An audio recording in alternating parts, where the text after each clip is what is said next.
Oral questions. The Leader of the Opposition.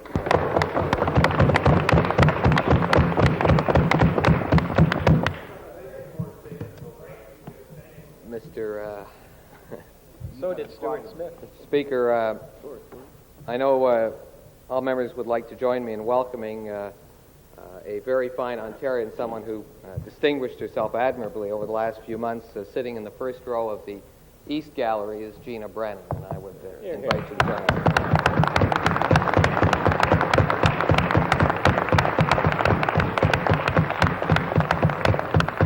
Not quite the seat we had in mind, but... Question? Speaker, my question is to the Premier. I wonder if he would agree that by way of a letter dated Friday, May 2nd, from the Ontario Medical Association, interestingly, not to the Premier, not to the Minister of Health, certainly not, but by way of a letter from the OMA to your chief negotiator, the Attorney General. The OMA has agreed, well, they know who's in charge. OMA has agreed that should a negotiated agreement be available with the government, that they would not extra bill senior citizens, people on OHIP premium assistance, people on general welfare assistance, people on family benefit, people on unemployment insurance, disability pension, family benefits, vocational rehab, and any person requiring emergency treatment. Would you not agree that by way of that offer, they have well addressed the clustering phenomenon, which, after all, is the key problem to the extra billing question? Premier? To my honourable friend, there's nothing new. The suggestions that the OMA brought forward in that letter were the same as they brought forward 2 or 3 or 4, even 6 or 8 months ago, and this government does not accept those. Supplementary? Yeah. Well, if the slow progress. The Premier has been saying that he's making progress. It is quite clear that the OMA has made some concessions.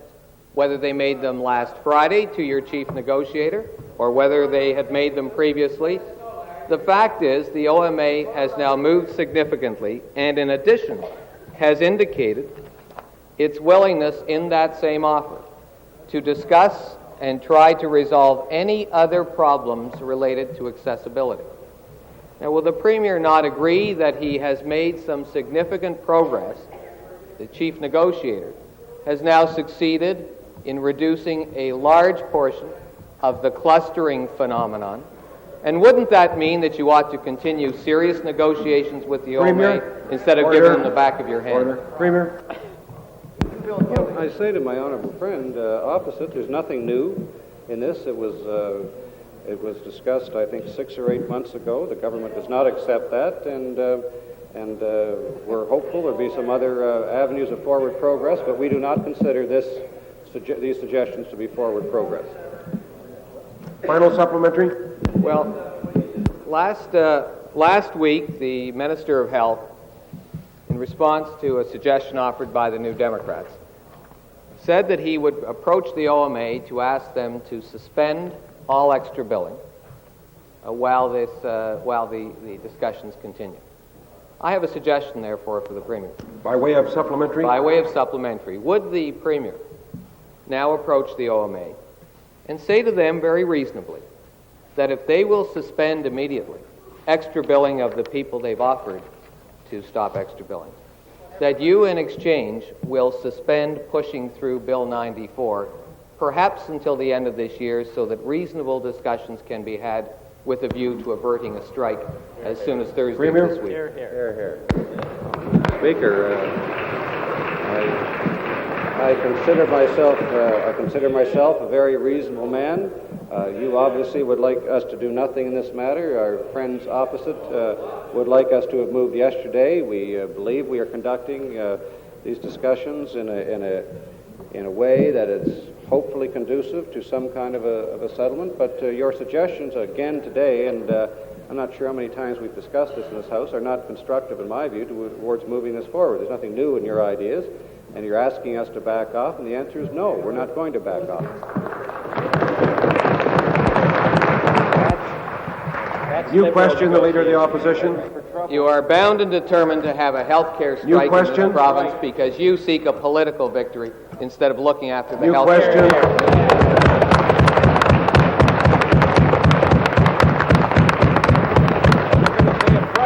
Mr. Speaker, my question is for the Minister of Health, such as he still is. Now, we understand that the minister has been quite preoccupied.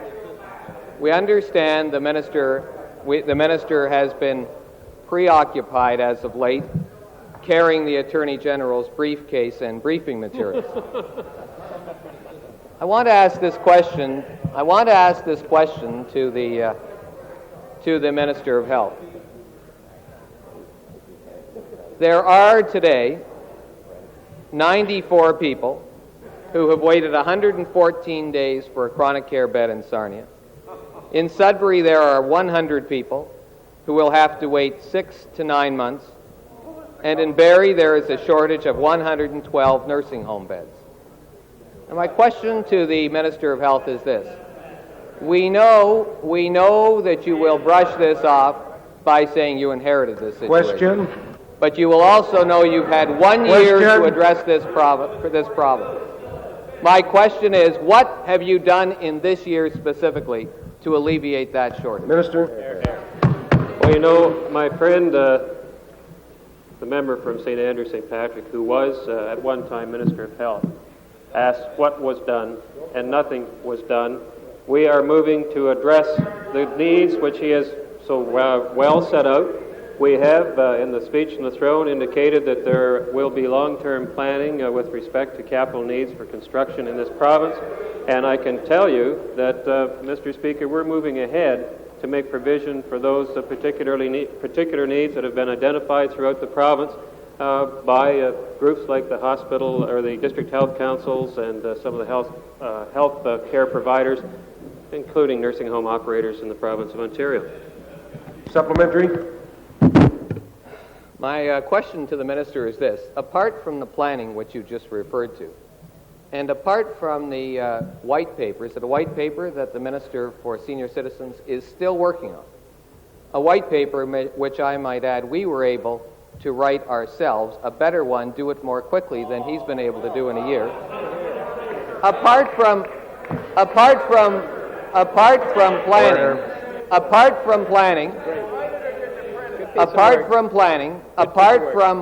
the white paper, which still hasn't seen the light of day, and apart from appointing Liberals to district health councils, could you explain to us what specifically you've done in the 1 year to alleviate these bed shortages? The people in Sarnia and Sudbury want to know what you've done to alleviate the shortage. Minister? Well, Mr. Speaker, I think it's quite appropriate that this former minister, asked me what we've done, because he used to speak, Mr. Speaker, about taking pressure off the institutional sector demands by introducing community services. And we have done things like that already within the 10 months which I have been Minister of Health. We have, for instance, put together a chiropodist program which will help people become more independent, more able to stay in the communities. We have finally introduced and put into place the Frail Elderly program, which takes pressure off the particular institutional groupings which you have set out. I can say that the Minister of Community and Social Service, who announced that program, with the cooperation of the Minister of Health, who will be administering that Frail Elderly program, have done a great deal to advance the cause of keeping people in the community where they would like to be. Those are a couple of the examples of what we've done, and in addition to that, we have attended at various functions, for instance, like that at Sarnia St. Joseph's, where we're well on the way to doing the planning which is required to put up buildings to house some of those chronic care needs in that area, for instance. Final supplementary. Well, we know you've been to lots of receptions and functions. Let me quote the provincial treasurer. Provincial treasurer said in Brantford, I think to the Kiwanis Club last week, that when the Liberals were in opposition, they used to say, "What's the delay?" He said, tongue-in-cheek, "Now that we're in government, we say we're doing it as quickly as we can." My question to the Minister of Health, reflecting the Liberal policy as outlined by the Treasurer, is this. would you specify today how much your boss, the chief negotiator, offered to the OMA out of the $53 million recovered from the federal government under Bill 94 in order to pay physicians who ought to be earning more than they're currently being paid, and in order to establish a special fund to attract and retain world-class physicians? Minister? How much of the $53 Order. million was offered in those two paragraphs? Minister? Well, Mr. Speaker, the That's honorable supplementary. former minister obviously doesn't understand about the negotiating process about which he used to wax so eloquently. in That's this right. House. I remember You know, those. Mr. Speaker, I remember that fellow- those days, Larry. That fellow across the way used to tell us, don't worry, it's in negotiations, and it wouldn't be helpful right. to Remember- talk about negotiations. remember in this that, forum. Larry? So, Mr. Remember that? Speaker, what we are doing is we're carrying on negotiations in earnest, and I can tell the former minister, the former treasurer, who has very little to do but reflect now upon his former self, that in fact, we are moving ahead with the plans to provide the necessary support services for the people of this province. We are working within our budget, and don't you be concerned, as a former minister, don't you be concerned with the fact that we're going to run short, because we will provide the services for our people here. We have done that. We've expanded community services. We will expand the That's right. institutional Moving forward services. with progress. And don't you worry, as a former treasurer, you will be very happy with the way that the treasurer and my... Order. New question, the member for York South. Mr. Speaker, a question to the Premier. I wonder if the Premier can tell us, was the promise kept that the Health Minister gave to us last week? Was a specific request for a moratorium made to the doctors in the discussions on Friday night? Premier Speaker, I can't honestly answer that. I'll refer that to the Minister. The Minister of Health. Mr. Speaker, in fact, the request that was made here was relayed to the group with whom we met on Friday evening, and although I don't think that the exact words in reply would be appropriate for this forum, I can tell you that I was able to assess a very strong rejection of that particular request. Supplementary. Well, Mr. Speaker, given that fact, which I don't think comes as a particular shock to anyone in this Assembly, and given the nature of the proposal which was made by the OMA on Friday night, which again reflects, as the Minister, I think himself said, certainly one of his assistants said, coming out of the meeting, it's a rehash of proposals that were made 4 months ago, which is precisely the warning we have been giving the Minister and the government with respect to that issue for the last 4 months. I'd like to say to the Minister, when are the cows finally going to come home? When are you going to seize the nettle and get on with this bill and stop allowing yourself to be jerked around in these discussions? Well, Mr. Speaker, I think that the honourable gentleman will well realize that, as I had said, we had made progress, and that I felt that the written proposal, which or position paper, was just that, a position paper which reflected the situation as it had been several weeks ago, and I felt that, in fact, it was a regression on the part of the negotiations, during the negotiations, and I can tell the honourable members here and the people of the province that the expectation for our next meeting will be that there will be real and new proposals brought forward. Final supplementary, the member for Windsor Riverside. Thank you, Mr. Speaker. The minister indicated that the doctors rejected very strongly the idea of even a moratorium on extra billing. What leads the minister to believe, as of today and as of last Friday's meeting, that there is any possibility of negotiating an end to extra billing in the province of Ontario? Minister. I think, Mr. Speaker, that the position of this party has always been that the negotiations on this particular item will be very difficult and very hard. The fact that they are difficult does not mean that we will throw up our hands in despair. We will go the extra mile, as it were, to make sure that we have canvassed every opportunity.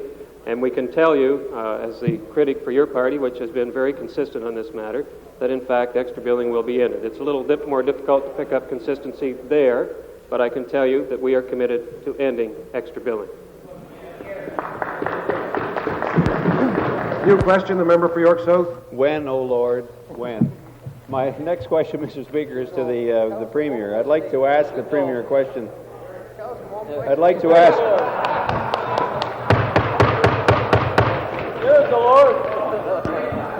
wasn't asking you, Premier. I know it's going well, but it's not going that well. I'd like to... New question.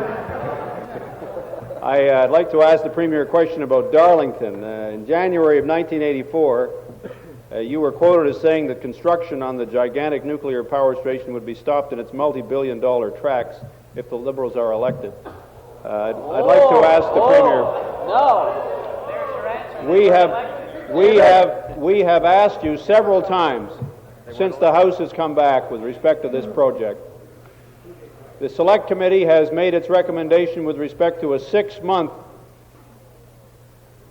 moratorium on contracts for the third and fourth units at Darlington. I'd like to ask the Premier, you have spent at least $3 million a day since your election on Darlington. What are you going to do to make a decision with respect to a project that I think more and more Ontarians feel is a colossal waste of money? Premier. Well, Mr. Speaker, I recall the history of this matter very well, as does my friend opposite. I have spoken about this many times going back almost a decade. I know that you've done your research properly, and you'll be aware of the things that I have said in the last year or two with respect to that. I've said at the beginning I would not have built it. That being said, at a certain point, it becomes less costly to proceed than to indeed scratch the project.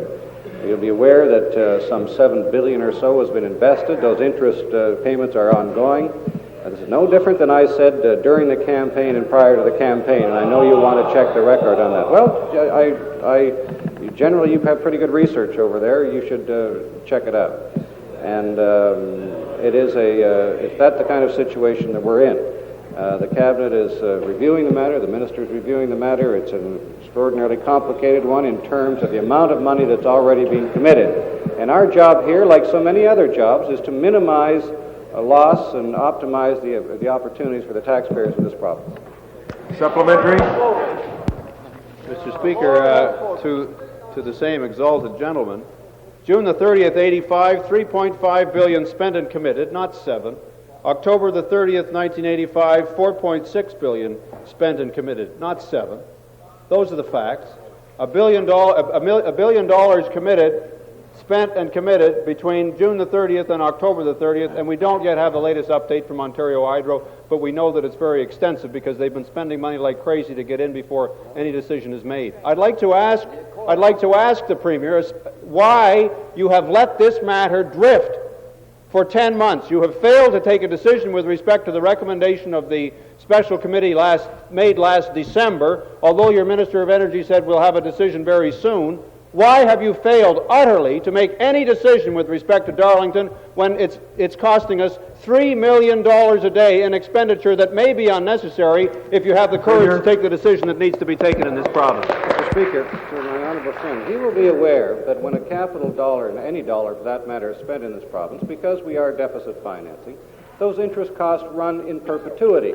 Those are the realities. That money has all been borrowed in New York, as you know, and if we cut it off tomorrow, I hope you wouldn't want to give the impression that we're going to save all that money, because we will end up for a very long time in the future paying that interest. If you're writing that off against a capital asset that's actually generating revenue, then it's a different situation, and that's all calculated in the factor. So what you have to calculate when you put cost figures on it is the interest that will run forever against Hydro's capacity to borrow and charge consumers. And what you're asking for, in a very simple sense, in that scenario, is dramatically higher hydro rates, and you're the first one that likes low hydro rates, in order to pay for this over the long term. Well, those are some of the realities of the situation. Those are some of the economic realities of this situation that this government has to take into account, and we are. Final supplementary. The Premier is spouting the hydro line, hook, line, and sinker, which is completely different from what you were saying in opposition. The conversion has been total with respect to this issue. And I say to the Premier, do you not recognize that as a result of your decision, Ontario Hydro is going to be going from 40% dependent on nuclear power to 70% dependent on nuclear power, and that is something which is in your hands to change. You are in a position to do something about that. Are you saying and standing in your place today and saying you want Ontario to be 70% dependent on nuclear power by 1990 because that's specifically the path you are now taking the province down to? I think the honourable member, in fairness, would want to acknowledge a number of initiatives that have been taken by this government with respect to Ontario Hydro. The encouragement of cogeneration of small-scale hydro development and others in northern Ontario that we believe in the long term. Well, these are, you have to be fair, are new departures for Ontario Hydro, and in the long term will have an impact on the generation mix. We inherited a bunch of a situation that I think that we are making an impact on already, and I think particularly with a corporation of this scale, and because of the long-term planning and the long time frame that decisions have to be made, you will see the results of our new influence in the years to come. New question, the member for Burlington South. Thank you, Mr. Speaker. I have a question for the Premier. I was delighted to hear in your last question that you asked the House to please be fair. My question to you, sir, is on Thursday last, the member from York North advised us that he would extend the closing dates for the Ontario Public Service Internship Program for his ministry because he was able to determine that they were selectively posted. And in the interest of fairness, could the Premier please tell us if he has now ordered the rest of his ministers to follow that member's lead with their internship program postings? Premier? The answer is I have no idea what you're talking about, and I have not ordered anybody to do anything. I never do that. Supplementary? Mr. Speaker, if the Premier was not listening in the House the two times that I raised this question, perhaps he might refresh himself with Hansard. But specifically, I had raised questions about the fact that there were selective postings for approximately 120 highly sought-after positions with this government for post-secondary graduate students in Ontario. Indeed, I even incited 4 or 5 cases of postings that were going to close late last week. And I further advised the Premier that his Minister of Housing had 4 positions which were selectively posted to Toronto post-secondary institutions, including his former employer, Seneca College. Will the Premier please investigate these practices of selective posting for positions in this specific case, which has been brought to his attention, and any other specific case within any of his ministries, and report back to this House? Premier? Mr. Speaker, now that the member has brought this matter to my attention, I'll investigate. Are you suggesting there's some sort of unfairness in this? Because I think it would bother me a great deal if that was the case. But if there's, we're happy to take your suggestion under advisement if there's any substance to it. New question, the member for Sudbury I East. have a question of the Minister of Labour regarding the fatality at Stanley Mine in Elliott Lake. Rainey Perron died due to a malfunctioning pass gate at Stanley Mine in Elliott Lake on September the 4th, 1985. Is the Minister aware that 4 times in the month prior to his death, Rainey Perron reported the malfunctioning gate to his supervisor, the gate that caused his death? When is the Minister of Labour going to get serious about enforcement of the Occupational Health and Safety Act and ensure that equipment that is deficient is repaired quickly? Well, Mr. Speaker, I wasn't aware of the facts that the honourable member raises in this specific instance, and I would share with him the sadness that these matters did not get rectified. I think I want to say to my friend, we've already taken that action. We have as of November, and I think the plan is now well into effect. Orders are now written. Orders are now to be written, and the member is well aware because I've shared with him the new orders policy. Orders, Mr. Speaker, are to be written rather than avoided, and compliance dates are required for all orders. Orders are no longer, Mr. Speaker, reissued. That is a very important and important change, and I would assume that those 2 changes of ensuring that orders are written the first time and the compliance dates are attached to every order will begin to solve those kinds of problems and ensure that those kinds of tragedies don't reoccur. Supplementary? Yeah, supplementary. The United Steelworkers 5417 local have requested that the investigation report by the Ministry of Labour be provided to them. That request has been denied. And could the minister tell me why that report was denied to the steelworkers, and more importantly, why your ministry is not laying charges against Rio Algom for that fatality? Minister? Well, Mr. Speaker, I can't today give the honourable member any information as to why the results of the investigation were not shared with the steelworkers local involved, nor can I tell him what the determination was in terms of whether as to why a prosecution has not been commenced. I will look into the matter, Mr. Speaker, and get back to the honourable member tomorrow. New question. Member for Burlington South. Thank you, Mr. Speaker. My question is for the Minister of Industry, Trade and Technology. Mr. Speaker, last Monday, this minister stated his government fully supported the Auto Pact. And last month, it was the Premier also who stated that Ontario, and I'm quoting the Premier, Ontario must force more intellectual rigor in this Auto Pact debate. Would the minister please advise this House of his position in all talks with the federal government with regard to ensuring that the CVA ratio is maintained in free trade talks to help secure long-term auto parts manufacturing jobs? Or is it his government's position to ensure production ratios only are maintained, enabling Japanese and Korean manufacturers to flood our markets with imported auto parts, putting thousands of Ontario workers out of jobs? Which position does his ministry support? Minister? Mr. Speaker, we have made it very clear in the trade talks concerning that matter with the federal government. And it has always been our position that we want to have the parts manufacturers or people coming from other countries produce as much as they possibly can in this province to provide jobs for our provincial people. Supplementary. Mr. Speaker, as much as possibly can, I think, is what the minister said. That's really tying things down for Ontario workers. The minister in previous questions has indicated that he was not a party to negotiations with Toyota Canada when they tied down their plant in Cambridge. Would the minister is no doubt aware that since that agreement with Toyota, that the president of Toyota Canada is quoted in the March 24th issue of Automotive News as saying, and I quote, that the 60% CVA is too high for Toyota. We cannot comply in the immediate future, and it may take 5 years or longer because compliance is only a long-term goal. Now, if the minister received no guarantees in the first round... Order. The members asked a question. The members already asked a question. About 5 more words and that's it. But make a question out of it, quickly. I'll make a question out of it. With respect to these negotiations with offshore manufacturers, what assurances do we have that offshore parts will not be brought into Ontario? Order. Ensuring companies... Order. Minister. Mr. Speaker, the members should be aware that in order to participate in the Auto Pact, that these companies must reach that 60% level.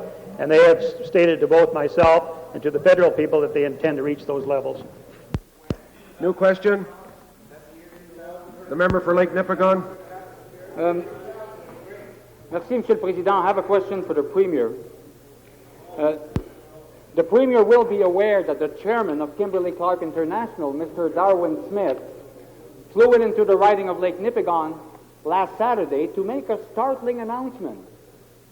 An announcement that threatens the job of 2,000 people and the economic viability of towns such as Terrace Bay, Nakina, and Lolac. While he was making the announcement, he said that no additional money would be coming from the parent company in the United States. And he further suggested very strongly that unless productivity is increased and costs are reduced... And I'd suggest you make a question. Yeah, thank you very much. The question is as follows. Given the magnitude of the problem, surely the Premier is aware of the dilemma that the people of the North have to face. What are you going to do, Mr. Premier, to stop American companies from deciding on the future of Northern... Order. Premier. I'm very much aware of the situation that the honourable member presents, and you could easily present this in conjunction with a number of other very serious problems we face in Northern Ontario at the moment. I don't mean to minimize them at all. I can say that we are in contact with Kimberly-Clark, where they have shared some of the problems with us that they've shared with you and people there publicly. It's a very worrisome situation. I come to you today with no easy answers. But I can assure you we are working the best efforts that we can possibly provide to try to keep that mill going now and in the long term. Supplementary? With all due respect, Mr. Speaker, I know for a fact that the Premier is incapable of lying. I know that he has... Order. Order. Would the honourable member place his supplementary immediately? Thank you, Mr. Speaker. Mr. Speaker, I would simply ask the Premier to be more specific and to give us some sort of guarantee that, yes, the problems of the North will be addressed seriously in an orderly fashion so that we will know soon where we're going in terms of economic prosperity. Premier. Job guarantees. Speaker, I can tell you that it is a top priority of this government. We are looking at all the options right now that we have. I spent this morning talking with the workers from Great Lakes Paper. That's in Thunder Bay. There's and the mayor and members of the council. We have ministers speaking with people in Sault Ste. Marie and Wawa today and tomorrow. I wish I could wave a magic wand and tell you I had the solution to all of these problems. We are attacking them one by one, the crises, and there are a number of them at the moment.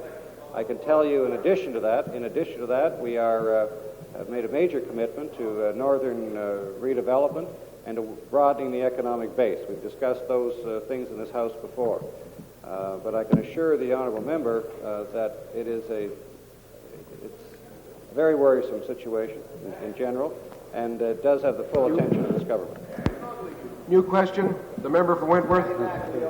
Thank you, Mr. Speaker. I have a question for the Minister of Portfolio for Seniors Affairs. In light of his statement to the media last November that at that time he had given the Premier his report on services for senior citizens, and that this report would be made public, and I quote, in a month or two, unquote, can the Minister give us now, some 6 months later, the date on which his long-awaited report will finally be made public? Minister.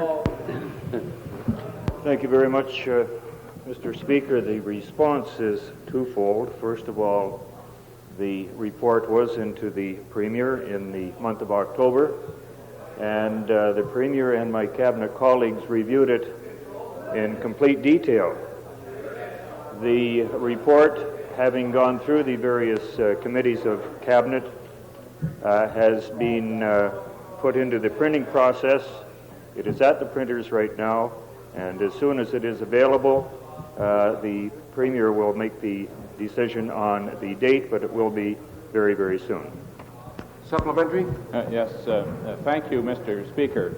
In view of that rather convoluted answer, could the Minister tell us whether the 6-month delay, maybe 7 months if it was October, in releasing this report is actually the result of dissension within his party over the contents, or is it simply that he could not persuade the Premier to look at it until now? Minister? Oh, on the contrary, Mr. Speaker, the response in the first instance was not convoluted. It was very straightforward. Secondly, the Premier and my Cabinet colleagues found the report so fascinating, found so many holes in the system left by the previous government, that they and I determined to present a white paper, Mr. Speaker, that will in fact provide a blueprint for curing the system, and I'm sure when the honourable member reads the report, he will agree that in fact this was time well spent. Thank you. New question, the member for Riverdale. Thank you, Mr. Speaker. My question is for the Minister of Housing. On Thursday last, my friend to my far right and I asked the Minister of Housing 9 questions but it's going to be much easier today because perhaps some of the answers are in this document. I have one simple question for the Minister of Housing. Has the Minister of Housing stopped the conversion of Breton Place? Minister? Mr. Speaker, to my honorable friend, the new announcement that is in place today will require Breton Place to go through the process like any other cases like those. Supplementary? Well, Mr. Speaker, what that means, I believe, is that Breton Place will be converted, because what is happening right now at City Council, and I'm advised by some colleagues at City Council, they have no messages from the Minister, that what they are doing today is making a commitment for exemption. Is that the Minister's understanding? And will he not move now to stop the conversion of Breton Place? Minister? I thought, Mr. Speaker, that the statement was quite emphatic enough to indicate of our great concern of the loss of rental stock in this province, and also that the processes, as we said, having indicated the fact that we're that concerned, that the process will be looking at very seriously at those situations such as Breton Place. They will then indicate, as my colleague had indicated, that the process now is that Breton Place will now have to, the Metro people who has the final approval has no longer that process. It will now come to the Municipal Affairs, in which we will take our decision there, whether or not Breton Place will be converted or not. New question? The member for Sudbury? Yes, Speaker, I'd like to ask the Minister of Housing. Minister, currently, municipal councils do have the power to stop conversions. Do they not? Minister? You said the regional, I didn't get the... Municipalities? Yes. No. The municipalities have that to recommend it to the region or the metro in this instance. Recommendation for any approval or rejection. Again, Mr. Speaker, the question was: do the municipalities not have the power now to stop conversions? And did you give? And specifically, how does this change matters? Minister? Mr. Speaker, I'll go much slower for my honourable member. Help him up. Help him up. At the moment, as you know, the municipality doesn't have the final approval. They will have to refer that situation or that case to the metro. So they don't have the final approval. That's what you asked me. No, they don't have that. New question. The member for Ottawa Centre. Thank you, Mr. Speaker. My question is to the Minister responsible for women's issues. I'd like to ask concerning the matter of equal pay for the 98.5% of working women who are not covered by the public sector equal pay bill. Has drafting on a bill for equal pay for the rest begun? Mr. Speaker, the consulting task force that has been going across the province hopes to conclude its hearings with a final round of hearings at Toronto, I think on the 15th of May, at which time the Equal Pay Coalition and I think the Ontario Federation of Labour will make their submissions. At that time, we anticipate that hearings will be completed and the consultators will thereafter make a report. We hope to have that report as soon as possible. Then we propose to meet with the Union Consulting Committee and the Management Consulting Committee and bring in our bill. Supplementary? Sir, I asked a simple question and he didn't answer. And perhaps he'll do it in my supplementary. Has the drafting begun, and does the minister feel any concern about cabinet understanding of the basic principles of equal pay legislation, given that the Premier's comments concerning the Wheels-Trans workers revealed his conviction that wage parity could operate to bring wages down to parity rather than up to parity? Mr. Speaker, the drafting has not begun. It would be wrong to begin the drafting until we have had a full consultative effort. And as the honourable member knows, we have not yet heard the Equal Pay Coalition submission, which we hope to have on May the 15th. New question? The Leader of the Opposition. I want to try to sort out this housing situation with the Minister of Housing again. Mr. Speaker, through you to the Minister of Housing. The member for Sudbury was making the point with you that municipalities, whether it be the region or the local municipality, municipalities have always had the power and right to stop condominium conversions. Where they have passed such a bylaw, that has always been appealable to the Ontario Municipal Board. Therefore, as we read your statement, the only thing you have done to add to the procedure is to allow an appeal from the OMB to, would you believe, the Cabinet of Ontario.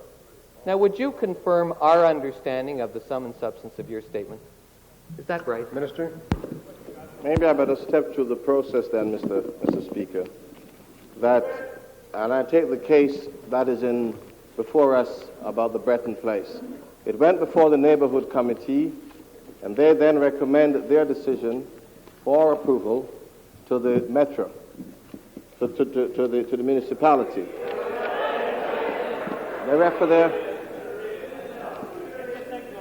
They refer their decision to the municipality, and then that in that instant, Mr. Speaker, then is referred to the region to make the final decision. I hope that clears up, or I hope that clears up the question. And the final part of this, Mr. Speaker, as you know, this falls under the portfolio of the Minister of Municipal Affairs. And if there is any question in that, maybe he then can clear it up. Supplementary? Once again, I ask the Minister of Housing. Municipalities have always had the right by bylaw, whether it's the senior tier or the junior tier, to stop conversions. That has always been appealable to the Ontario Municipal Board. How does your legislation, specifically, how does your announcement today change the process other than to allow an appeal from the OMB to the Cabinet? Minister? The legislation, as I said, Mr. Speaker, that when the OMB is considering the decision, that it has a further appeal for any of the parties, whether the tenants or the landlord, to make a further appeal to Cabinet. New question? Order. New question, the member for Riverdale. Mr. Speaker, this is a very painful process as we all sit here and watch the Minister of Housing learn how governments work. Can the minister tell us clearly, does the Rental Housing Protection Act take effect today, or does it take effect when it receives royal assent? Minister? Simple question, Mr. Speaker. The legislation we introduced, Mr. Speaker, is not a retroactive legislation. So we're asking, it is not a retroactive legislation. We're asking then that the legislation that both yourself, your party, and this party proceed quickly in approving the legislation presented. And then the other question, if I get you properly, that the Breton Place situation which you carefully bring up will have to go through the process like any other ones. As a matter of fact, as I said, after it leaves the city, it goes to the regional government. And because, Mr. Speaker, as I said, that the concern that we have in about protecting the rental stock in this province, we will look at it very seriously. Supplementary. Mr. Speaker, I am astounded that the way to keep the cows in the barn is to throw the barn door wide open. Does the minister not realize that he has just kissed goodbye 16,000 units? Minister? That is not the case. That is just not the case, Mr. Speaker. And I would say that Breton Place will be looked at as seriously in protecting those units. New question? Mr. Speaker, to the Minister of Housing, could he please tell me to what region a municipality in Simcoe County would apply for approval? Mr. Speaker, I may have to refer that to the Minister of Municipal Affairs. I'm not quite familiar with what region they would make that reference to. Did you ask the Minister of Municipal Affairs to respond? Minister? Mr. Speaker, can you repeat the question, please? I do have a list of all the regional municipalities in front of me. Repeat the question. It's rather an easy question, Mr. Speaker. To what region would a municipality in Simcoe County go for approval? Minister? Under the old 1983 Planning Act, all regional municipalities had the power of conversions. And now local councils will be making that decision. That includes all regional municipalities. Supplementary? Do the two ministers to whom I've had the privilege of speaking understand that Simcoe County is not a regional government?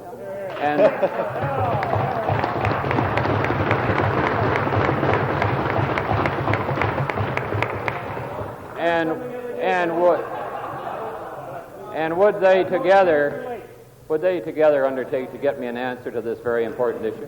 Minister of Municipal Affairs? Minister of Municipal Affairs? Mr.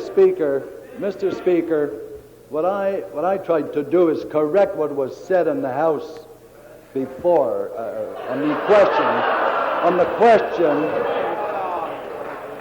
Regional municipalities have the power to prevent conversions, unlike what was said previously, Mr. Speaker. This is what I was trying to correct. New question, the member for Algoma. Thank you, Mr. Speaker. I have a question of the Premier. The Premier is probably aware that the vagueness and lack of full candor by the Algoma Steel Corporation has led to serious concern and uncertainty in Wawa and Sault Ste. Marie. I know that he would want his government to be clear and open with the public, and in that regard, could the Premier explain which deputy ministers form the committee that are visiting the Sioux and Wawa this week, with whom they are meeting, the purpose of their meeting, and what they intend to tell the company and the municipalities with whom they meet? Premier? Speaker, my understanding is that this afternoon the Minister of Northern Affairs and his deputy are in Sault Ste. Marie and will be in Wawa tomorrow as well, as I understand it. There is a group of deputies going. It's Northern Affairs, tourism, labor, and I believe industry and trade. A variety are involved in the situation. Obviously, we're concerned about the long-term viability of Algoma and the mine at Wawa and its impacts on the railroad and and the great ripple effect it has throughout that entire area. I'm not sure if I've answered the honourable member's questions, except that we are very concerned about their viability, and we are certainly willing to lend our offices to do what we can to keep it going, to keep the employment, and at the same time to broaden the economic base of Sault Ste. Marie area. Supplementary, the member for Sault Ste. Marie. Thank you. Mr. Premier, more specifically, could you give us an indication of what specific directions have been given to these deputy ministers as well as to the Minister of Northern Development in terms of the government's intentions for Northern Ontario, and in particular for the Sault Ste. Marie region, what specific economic actions does this government intend to take to ensure economic growth and viability of that community? Premier? Well, very specifically, we've announced in this House before the Northern Ontario Development Fund, a bold, expanded initiative, as you know, to broaden the economic base. We've talked about things in the tourism area and a lot of other individual programs that will have, in some impact, we believe. Obviously, the big issue is the survival and in what form of Algoma, and that is the big question. Again, we don't have simple answers. We're working with the company and the union. There'll be wide meetings on the situation, and obviously the seriousness of our view of the situation is being conveyed, and we're going to be working with all of the people there to find solutions. That's all I can tell the honourable member. New question, the Leader of the Opposition. Question for the Minister of Housing. On page 8 of his announcement, he says that it says this legislation will allow projects which have obtained all required permits to continue. He then goes on to say this means that following royal assent, if a condominium conversion proposal has not been draft approved or has not received a commitment for exemption from approval, it may not proceed without approval. Could you indicate which approvals this referred to? It would seem to us that the approvals Breton Place require will all have been obtained under this exemption clause prior to the royal assent. As for an example, as you say, to my honourable friend through the Speaker, that the Breton Place has not received draft approval at this stage. Supplementary? Since the legislation is only being introduced today, and since Breton Place solicitors are pushing this very quickly, and since the municipal council is dealing with this either today or next week, don't you, is it today, dealing with it this very day, are you prepared today to acknowledge that there is a very great possibility that Breton Place, in fact, will receive all the draft approvals and thus escape any of the protections which, after all, are only an appeal to the Cabinet, offered in this document? And nothing more. Minister? The city is discussing the Breton Place, maybe at the moment, as you said. Then it is sent to the Metro. As you realize that my colleague has just announced that authority has been taken away from the Metro, so it must come to the Minister for the final approval. New question, the member for Welland Thorold. My question is to the Minister of Consumer and Commercial Relations. I presume that the Minister will know that the Eagle Transport, which was involved in the fiery accident which destroyed the James Snow overpass, had far from adequate liability insurance to cover the cost of replacing that overpass. I'd like to ask the Minister how he feels about the likelihood that the taxpayers of this province will have to pay much of the bill for replacing that overpass because you have been negligent in assuring that there's adequate insurance system in this province to cover something like that. Minister? Mr. Speaker, the member raises a specific question. It is under current review. The determination as to the coverage that it has, whether or not it is adequate or not, has not yet been determined, and I'm really not in a position to comment on it. Supplementary? I wonder if the Minister doesn't realize that Eagle Transport paid $175,000 annually for its previous coverage of $5 million from Royal Insurance, and that was canceled just prior to the accident with only a few days' notice. And the only alternative was for Eagle to get 1/5 the coverage on 1/2 the tractors for $444,000, 2.5 times the rate from your facility association. I wonder now if you'll admit that the Facility Association is in reality an association of your making to protect and benefit not the motorists or other insurers, but the insurance companies who can get a lot more revenue for less coverage. And are you going to be proposing some sensible alternative tomorrow to this ministerial endorsed insurance company ripoff? Minister. Mr. Speaker, the member raises a couple of questions in his statement, and I will say to him that, as he's already alluded to, tomorrow we will be making public the report of the Slater Committee, and then he will have an opportunity to see what the recommendations are. New question, the Leader of the Opposition. I have another question for the Minister of Housing. The Minister keeps talking about an appeal or a referral of the Breton Place to Metro. I want to read him page 5 of his statement. It says, under this act, a proponent of a conversion or demolition of a residential rental building will apply to the local municipal council, which will review the application and decide whether the application should be approved or rejected. It then makes no reference to appeal from the local to the regional. It then says any person will have the right to appeal the decision of the municipal council to the Ontario Municipal Board. Could you explain to us the contradiction between what's on page 5 and your continuing insistence that this thing ends up at Metro? Minister? Mr. Speaker, may I just again step this through with the Honourable Leader. The new proposal is what you're reading. And any person will have the right to appeal the decision of the Municipal Council to the Ontario Municipal Board. That's the new proposal. You're talking about the old proposal. Supplementary? They go to the OMB now. Is it therefore the minister's opinion that the current situation is that when municipalities deal with or stop conversions, it is not currently appealable to the OMB? Is that what you believe the current law is? Minister?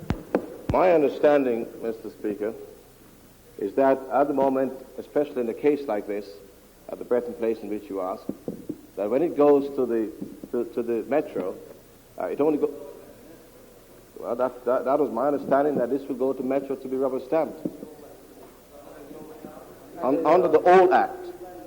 Under the new one that we propose, Mr. Speaker, it goes from the city now, as we said, to the Ontario Municipal Board.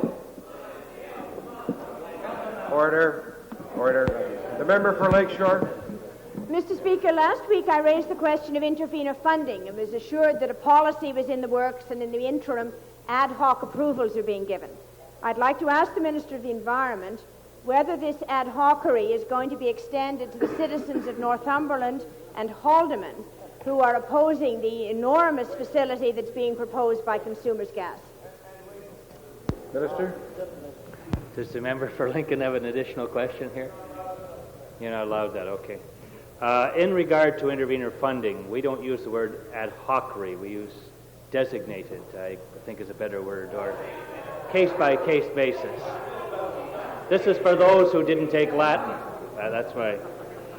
The member raises a very good question, very interesting question, to which I will provide an answer in the not-too-distant future, because when there are matters where a number of issues must be raised, issues of great importance, such as the site that she makes a reference to, it is essential that the people who are making representations opposite to the proponent have an opportunity to do so with some assurance that they're going to have some funding up front and not simply have to rely on the funding that might come later on, although very often that is forthcoming.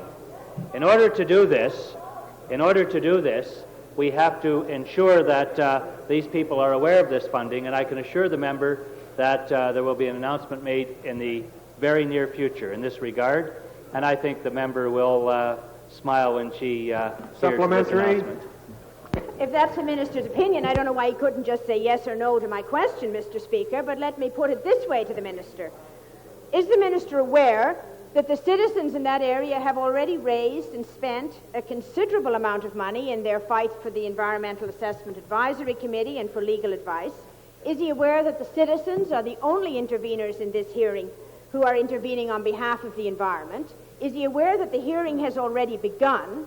And does he consider this David and Goliath struggle to be in the best interest of the environment? There were several questions involved in that, so I could probably provide several answers, but I'll try to be relatively brief, Mr. Speaker, unaccustomed as I am, because I like to give full answers to the member. In regard to the, do I believe that there should be a so-called David and Goliath adversarial system? One of the reasons why we have various hearings, and the member would know that we build in a strong environmental component into the Ontario Energy Board hearing in this specific case, One of the reasons that we did that was to allow the people in that area the opportunity to be able to make effective representations. I recognize that this involves some expenditure of funds, and for that reason, that is why we have looked very carefully at the application, and we're making an announcement very soon because I recognize the urgency of the situation. Time for oral questions has expired.